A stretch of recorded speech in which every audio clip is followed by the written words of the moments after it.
সংবিধানের ত্রয়োদশ সংশোধনী বাতিলের রায় অবৈধ ঘোষণা করে নির্বাচনকালীন নির্দলীয় তত্ত্বাবধায়ক সরকার ব্যবস্থা পুনর্বহাল করেছে সর্বোচ্চ আদালত। প্রধান বিচারপতি সৈয়দ রেফাত আহমেদের নেতৃত্বে ৭ বিচারকের পূর্ণাঙ্গ আপিল বিভাগ বৃহস্পতিবার এই রায় ঘোষণা করে।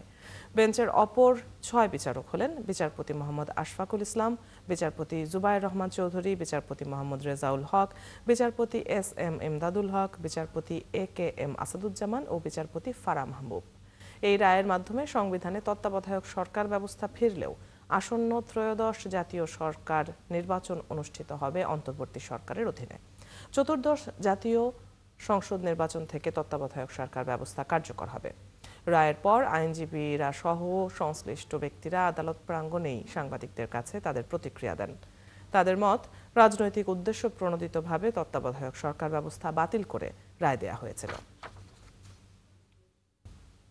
13 অ্যামেন্ডমেন্টটিকে একজন বিচারপতি রাজনৈতিক উদ্দেশ্য প্রণোদিতভাবে তিনি এই রায়টি দিয়েছেন এবং সেই রায়টি ছিল একটি সরকারের উদ্দেশ্যকে বাস্তবায়ন করার জন্য। এই সরকার গণতন্ত্রকে ধ্বংস করেছে, সেই সরকার এই রায়ের উপরে ভিত্তি করে সংবিধান সংশোধন করে ফেলেছিলেন। মাঝখানে অনেক মিসহ্যাপ হয়েছে, অনেক অসুবিধা হয়েছে, শেষ পর্যন্ত এখানে আমরা আসলাম ফিরে। পরবর্তী দায়িত্ব হবে সকলে মিলে Democratic environment in the society, free fair election and credible election ব্যবস্থাকে সকলে মিলে শক্তিশালী করা। আমাদের এই তত্ত্বাবধায়ক সরকার ব্যবস্থা বাতিলের মাধ্যমে নির্বাচন ব্যবস্থাকে নির্বাসনে পাঠিয়ে দেওয়া হয়েছিল, যার ফলে তিনটি নির্বাচন আমাদের বিতর্কিত নির্বাচন হয়েছে, জালিয়াতি নির্বাচন হয়েছে। তো আমরা আশা করি তার অবসান ঘটবে। আমরা ভবিষ্যতে এর মাধ্যমে এই রিভিউ পিটিশন গ্রহণের মাধ্যমে আমাদের সুষ্ঠু নিরপেক্ষ নির্বাচনের পথ সুগম হবে।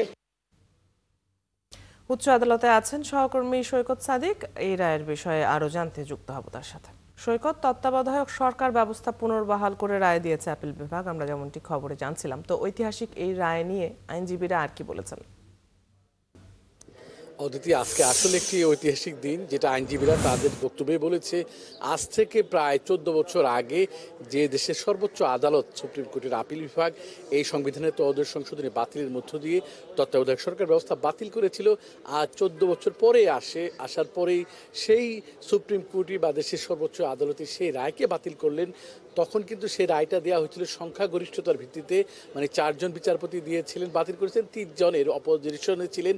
কিন্তু আজকে যে 7 জন বিচারপতি রয়েছেন, প্রধান বিচারপতি ডক্টর সৈয়দ রেফাত আহমেদের নেতৃত্বাধীন আপিল বিভাগে সবাই কিন্তু এক বাক্যে সম্মতিক্রমেই কিন্তু আগের রায়টি বাতিল করেছেন এবং সংবিধানে এই ত্রয়োদশ সংশোধনী ব্যবস্থা যে তত্ত্বাবধায়ক সরকার ব্যবস্থা সেটা কিন্তু সন্নিবেশিত করেছে এবং তারা আজ তত্ত্বাবধায়ক সরকার ব্যবস্থা আবার ফিরিয়ে দিলেন। নিরপেক্ষ নির্বাচন বাংলাদেশে আবার হবে। কিন্তু একটা বিষয় যেটা বারবার যে আপিল বিভাগে রিভিউ করেছিলেন, যে বিএনপি, জামাত বা 5 বিশিষ্ট নাগরিকের পক্ষে বা একজন মুক্তিযোদ্ধার পক্ষে সবাই কিন্তু তত্ত্বাবধায়ক সরকার ব্যবস্থাটা ফিরে চেয়েছেন। বাট আগামী যে নির্বাচনটা এখন যে অন্তর্বর্তী সরকারের অধীনে আগামী ফেব্রুয়ারিতে যে জাতীয় নির্বাচনটা অনুষ্ঠিত হবে, সেটা যাতে এই অন্তর্বর্তী সরকারের অধীনে হয় সেই বিষয়টি কিন্তু সবাই কিন্তু তাদের আপিলে বলেছিলেন এবং আজকে কিন্তু দেশের সর্বোচ্চ আদালত সেই বিষয়টিও বলেছে যে আগামী যে নির্বাচনটি হবে সেটা অন্তর্বর্তী সরকারের অধীনে নির্বাচন হবে এবং চতুর্দশ যে নির্বাচনটি হবে, যেহেতু সেই নির্বাচনটি আপনার এই তত্ত্বাবধায়ক সরকার ব্যবস্থা হবে। এই বিষয়ে আরেকটু ব্যাখ্যা দিয়েছেন ডক্টর শরীফ ভূঁইয়া, যিনি সুজন সম্পাদক বদিউল আলম মজুমদার সহ অন্যান্য পক্ষের যে আইনজীবী। তিনি বলেছেন যে যেহেতু তারা আগেই বলেছিলেন যেহেতু এখন যদি তত্ত্বাবধায়ক সরকার ব্যবস্থা কার্যকর হয় তাহলে এইটা নিয়ে একটা রাজনৈতিক ভেদাভেদ তৈরি হবে। কেউ বলবে তত্ত্বাবধায়ক সরকারের পক্ষে নির্বাচন হোক, কেউ বলবে অন্তর্বর্তী সরকারের পক্ষে নির্বাচন হোক। আবার তত্ত্বাবধায়ক সরকার ব্যবস্থা গঠন করতে একটা সাংবিধানিক ব্যবস্থা রয়েছে, যেহেতু জাতীয় সংসদ ভেঙে দেওয়ার 15 দিন পরে কিন্তু তত্ত্বাবধায়ক সরকার ব্যবস্থা করতে হবে। প্রধান উপদেষ্টার পাশাপাশি 10 সদস্য বিশিষ্ট থাকতে হবে। এই যে সব সাংবিধানিক বা আইনি ব্যাখ্যা রয়েছে সেই সব জায়গায় অনেক ধরনের ব্যত্যয় ঘটবে।